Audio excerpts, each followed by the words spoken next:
Welcome to the Alcohol Free Life podcast, brought to you by thesoberclub.com.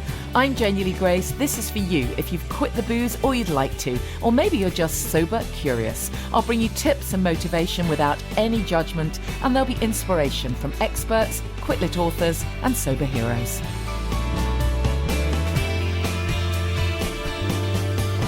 Hi and welcome to the podcast. I hope you're well. It is so hot. Honestly. Oh my goodness, I can barely speak.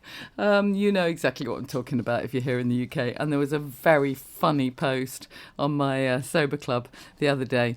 I won't identify the poster. But she said, not exactly sober related, but definitely exacerbated by being sober. I hate summer. There, I said it. Am I the only person in the world who literally hates it? It's too hot, I can't breathe. I have no desire to do anything in any form of heat. It gives me actual anxiety, so much pressure to make the most of it. I spend my time hiding at home. I wake up and look out the window. Oh no, for fuck's sake, not the sun again. I have to shave and wear self-tan and clothing that exposes skin.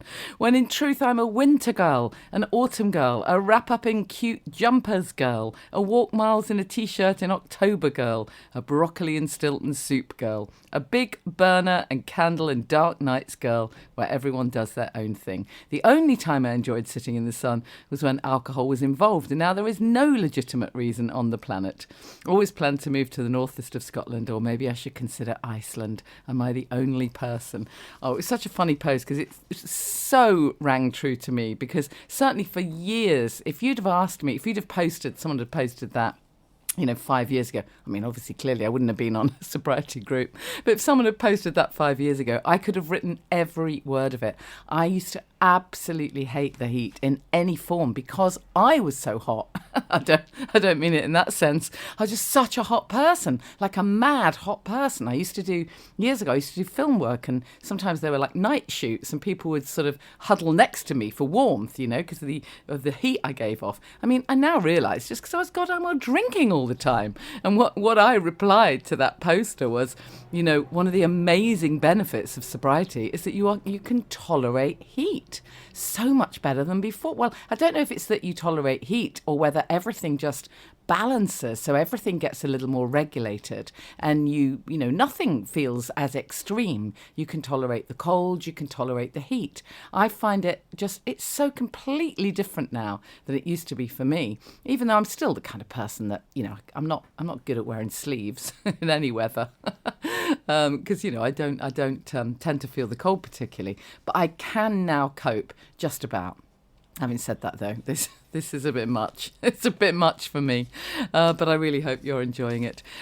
Anyways, I don't know how you're getting on after the massive big deal of the full moon this week. I hope you enjoyed the podcast that with Davina last week, and I don't know whether you heard it, but it was fantastic, just about moon energies and how we can work with moon energies and how we can sort of recognize what might be going on. And it was so interesting because at the beginning of this week, I had an absolute wobble. I mean, it was just one of those meltdown kind of wobbles. I felt really, really just insecure and just, everything was just really, really difficult. Actually, that's when a group like the Sober Club is so amazing, because you just pop up and ask for a little mini virtual hug and get completely love bombed. But I was just feeling really kind of overwhelmed and very out of sorts. And then I suddenly remembered something that Davina had said. And I listened back to the podcast, and I've actually written down her words. And she said the full moon normally brings something to a combination, to a conclusion or a completion. It can be very emotionally charged. So maybe you're going to get a bust up or have a row or blow out best friends. Then it can get very volatile depending on what sign it is, meaning star sign, how it's aspected astrologically. But the full moon can also be wonderful. Have a party and it's very high energy, but just be aware it can also be an energy where you can blow up, be over emotional and act out of sorts, fly off the handle for no apparent reason. And that was exactly me at the beginning of the week. It literally described how I felt. And suddenly it made so much sense when I realised, hold on a minute, there's a massive great blood moon going on here. And then Davina said, and then after that full moon, as the cycle comes down, and it's waning again, then basically that's a good letting go. So it's good for clutter clearing, getting rid of things you no longer need in your life. Great for clearing the decks, having conversations that have been getting in the way. So I thought on this podcast, actually unusually, rather than have a guest, I thought I'd actually just share a few bits and pieces with you that I've been thinking about this week, that I've been noticing this week, and a couple of messages that popped up in our Sober Club community, because often I think they're a kind of marker of where people are at. And also in our community, people have such wonderful words of wisdom. So without identifying them, I'm going to, rather than answer everything myself, I'm going to share some of those. But just before we do that, back on the full moon again for a moment. If you're listening to this, this weekend, as it were, just after that full moon, which was at its fullest Friday morning in the UK, it's such a good time to actually, with love and compassion for yourself, not from a place of judgment, ask yourself, what do I want to release? What, with the energy of this full moon, what can I let go of? And of course, that can be physically. So it may well be that, like me, you need to do a shed load of decluttering. It literally is a shed load and a floor drobe and everything else. So desperate for a declutter. But it's too hot, right? But it might be that you need to do a physical declutter, or it might be an emotional declutter, or it might be a detox of your friends and associates who are just, that expression, are they radiators or are they drains? Just detox yourself from people who don't inspire you, who don't support your growth. I know it's not always easy if they're family members, but absolutely release what's blocking you. Release the blocks. That's really, I think, the energy of this full moon. And just get that sense of what feels like a block here. And what do I want? Comes back to that fabulous question. What do I want? How can I forge new pathways? Just become curious. How can I forge the new pathways towards the outcome that I want, towards the purpose I want to live for, towards the environment I want to be in, towards the state of health that I want to be in, towards the level of sobriety that I want, towards the self-love, whatever it is for you. Because, the truth of it is often we don't slow down enough to ask ourselves these questions. We just fire on at a great rate. We don't actually take the time to work with our sense of intuition and the energies of the moon. That's what I loved about Davina's chat last week. She really made me realise, I've been banging on about this stuff forever, but just because I talk about it doesn't mean I always put it in practice, right?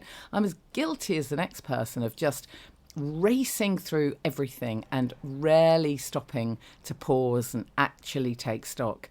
And when you do, when you listen to your intuition, when you listen to, moon energies, when you notice what's going on, I know it all sounds tremendously cosmic. It is, literally. But who cares? It really makes a difference when you work with it, when you kind of surrender to it and accept, okay, well, this is, these feelings of high energy and emotion, I'm not going to let it overpower me. I'm going to use the energy to allow me to do something that, releases the blocks and declutters and whatever else, and to focus with that energy on what I want for the future and be really honest about what's getting in the way.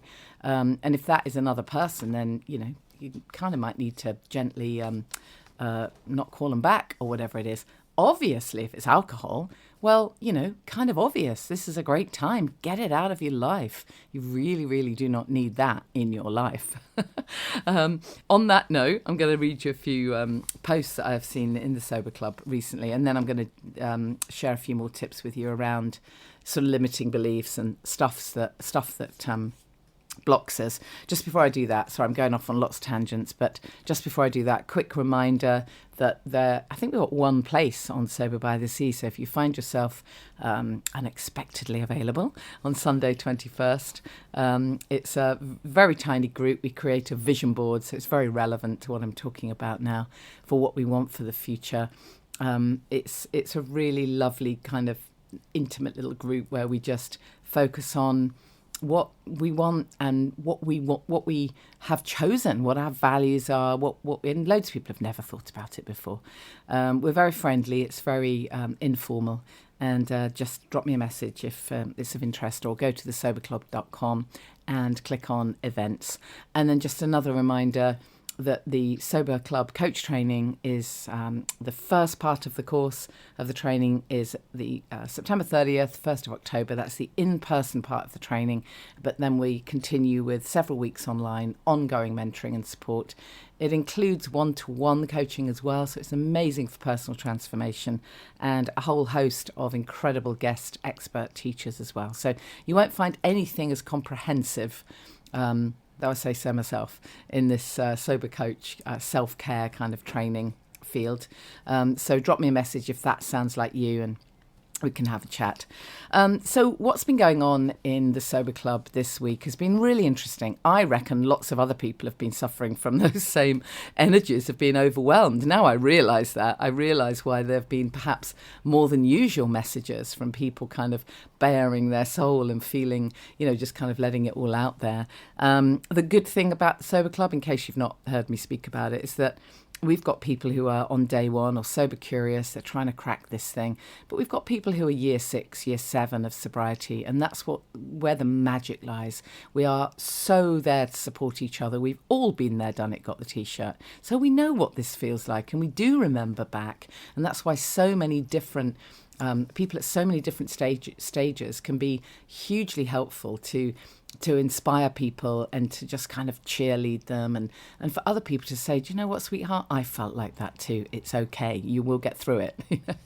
But there have been a bunch of messages this week where people are, well, just thinking negatively is what it boils down to, kind of beating themselves up. And I thought I'd just pick out a piece of this one. I'm not identifying anyone, of course, but this person here said, I feel as though I shouldn't post because I'm such a failure. I can't seem to get it together.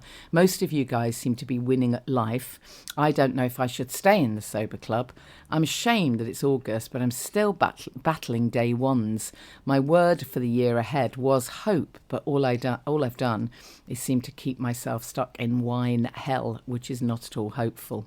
So I'm miserable and anxious, bit of a mess, and drinking isn't helping. You're all so inspiring, and I dream of being all the big sober number of days.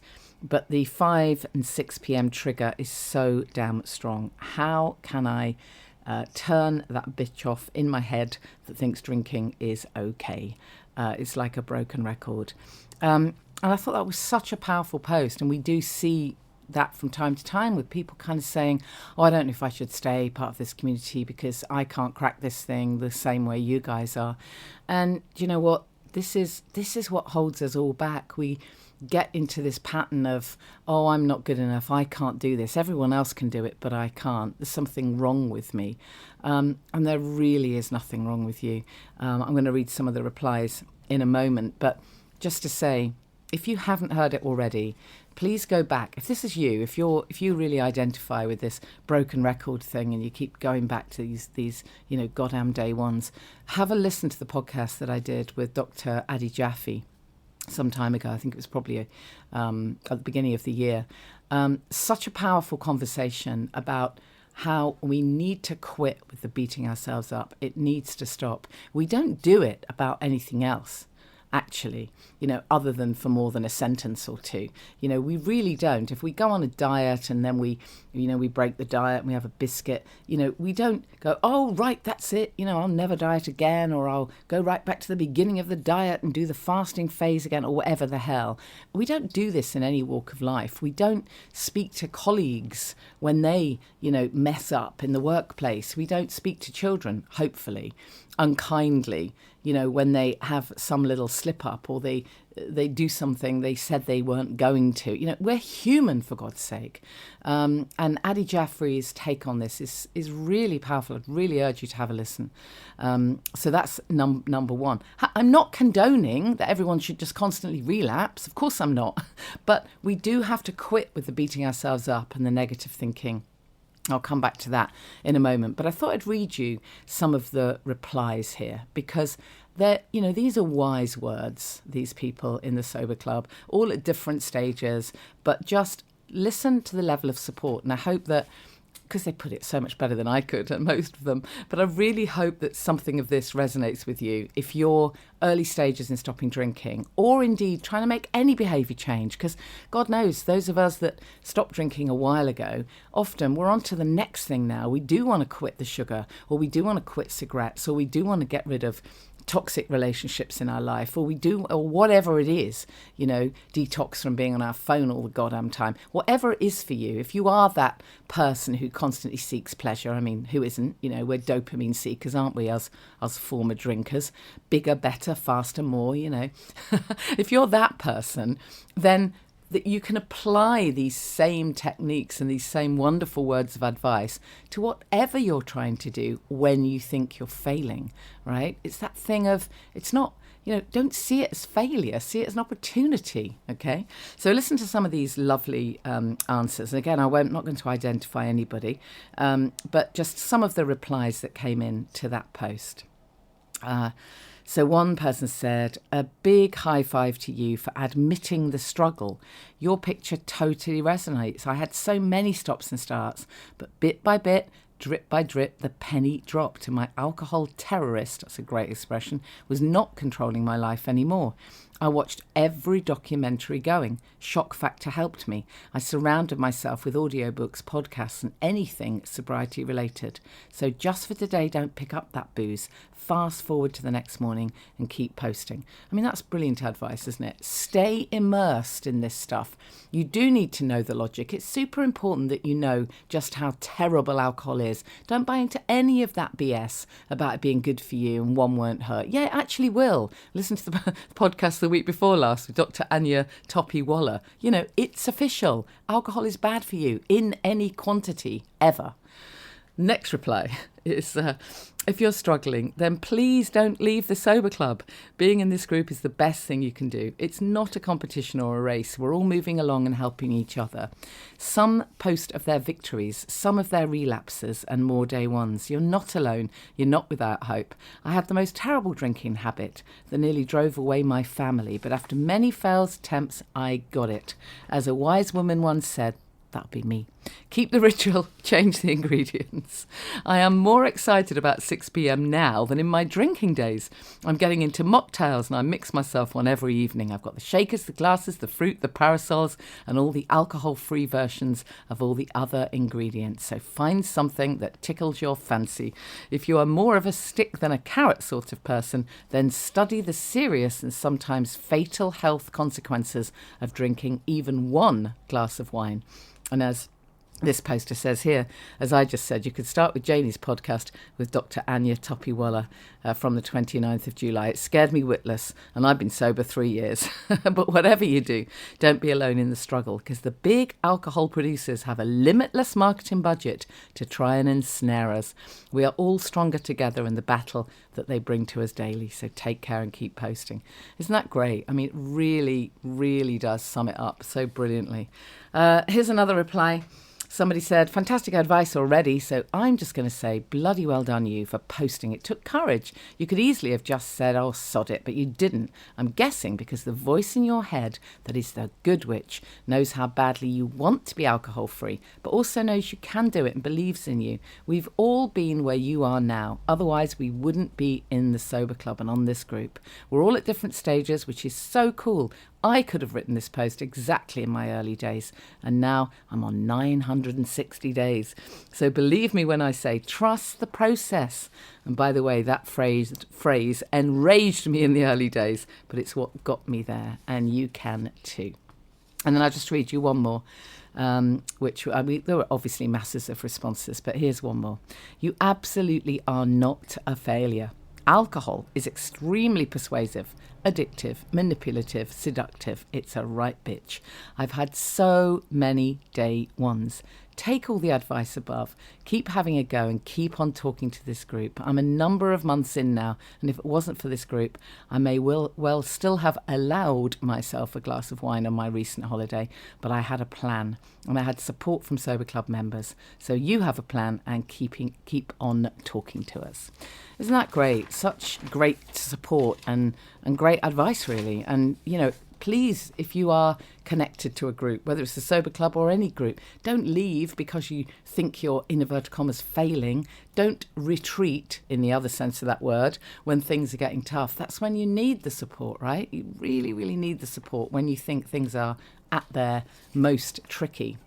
So the other thing I thought I'd share with you is to say I'm not going to run a guest this week. I'm just going to I just kept thinking, you know what, there's something I just really want to share on this podcast. So I thought I'd just do it and not get it caught up with other topics. So, yeah, the podcast's a little shorter this week. But, hey, at least I'm not on holiday.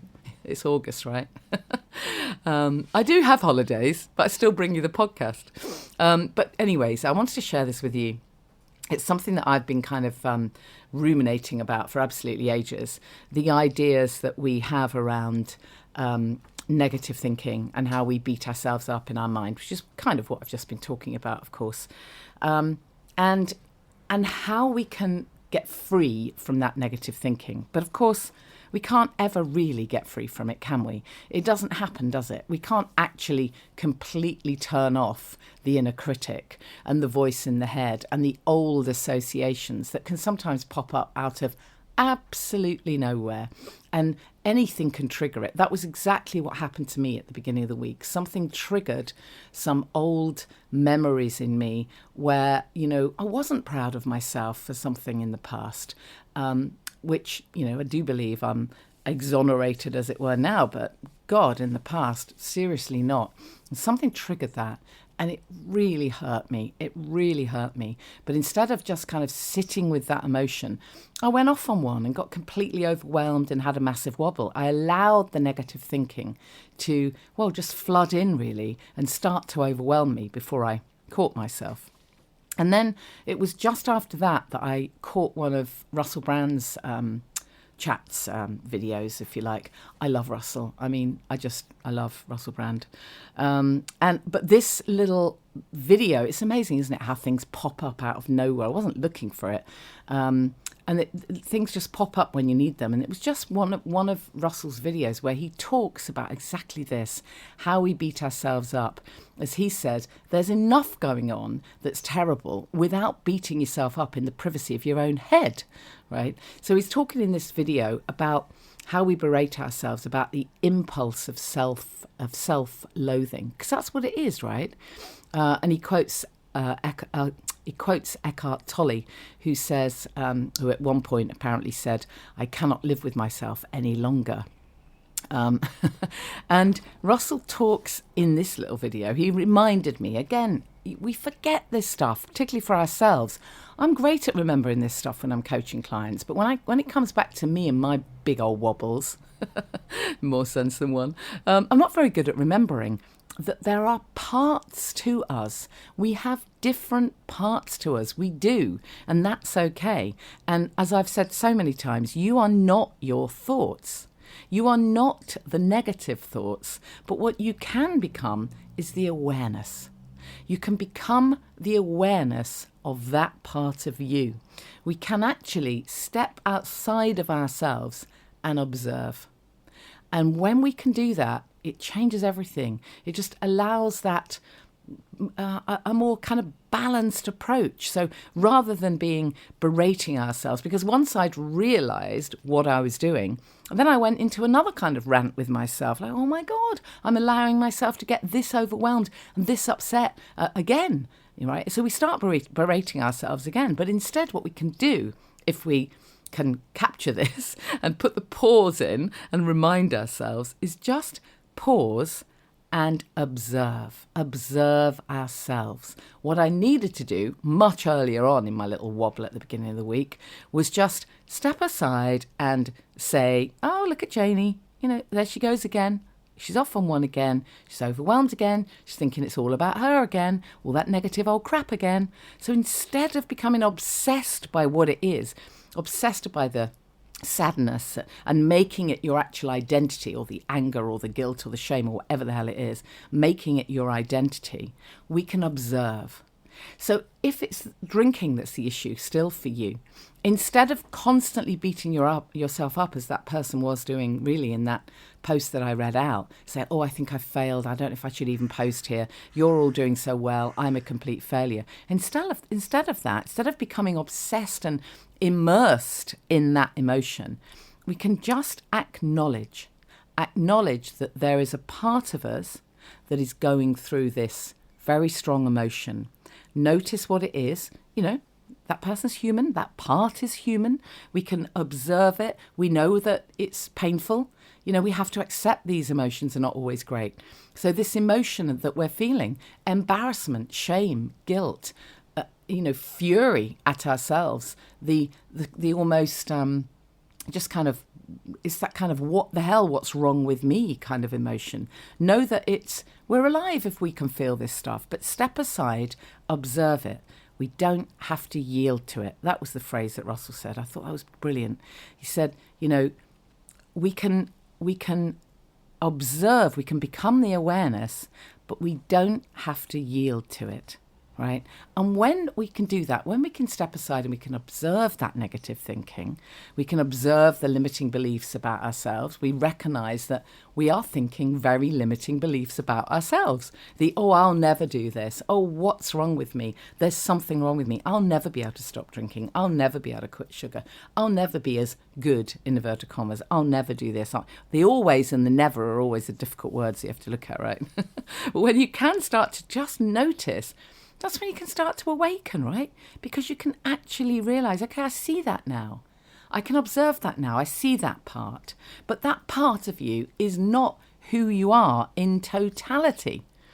I loved the fact that Russell reminded me of this because I was caught up in it again, So to overcome that negative thinking, yes, we need to notice it. Of course we do. That's why things like journaling can be so amazing. I've had a client this week who swore that she, didn't enjoy writing things down. But when we got her journaling, doing that, the fabulous morning pages kind of thing, 3 pages, stream of consciousness, she found that actually, it feels pretty cathartic. Get that stuff out. Literally, warts and all, get it onto paper. Some of the thoughts may be thoughts that you genuinely do not want to think. And then it does become interesting because you find yourself with your pen poised above the paper. You've committed to writing down every thought. And the next one that comes in, the thought that follows that is, oh, I'm not going to write that one down. I'm not even going to go there.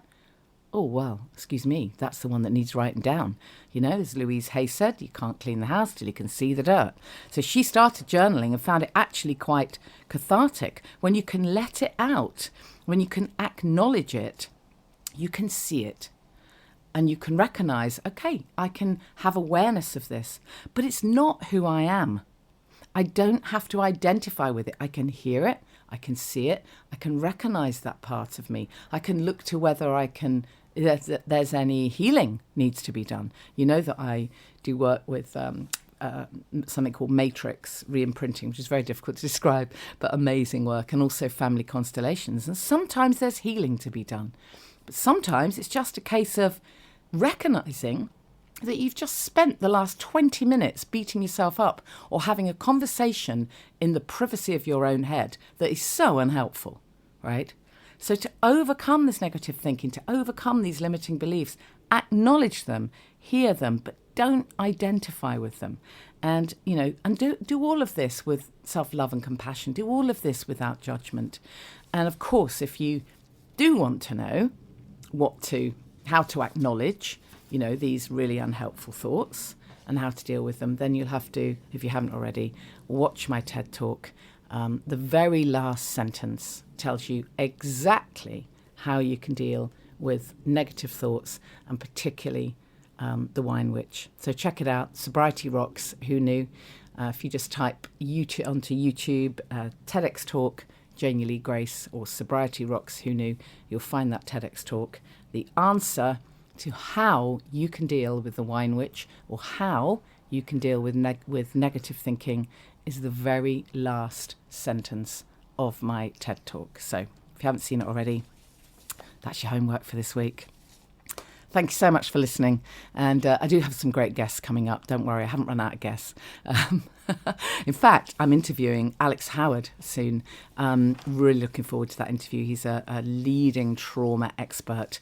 And we're going to have a really interesting chat, I think, because, of course, trauma, whether it's big T or little t, is what tends to lie behind all of this stuff for most of us. So it's going to be an interesting conversation as to how trauma meets with addiction. Obviously, goes without saying, if you're doing this, I'm proud of you. Thank you for listening to the podcast, and stay connected. Obviously, I'd love you to join the Sober Club. It's just thesoberclub.com. Check it out. Follow me on Instagram, social media. Share the podcast. Make sure you encourage your friends to listen in. And I'll see you same time next week. And don't overheat, all right? Although, slightly easier when you're not drinking. See you later. Thank you for listening to the Alcohol Free Life podcast, brought to you by the Sober Club. Please rate and review. And if you want support, accountability and inspiration, and you want to live your best life without the booze, check out thesoberclub.com.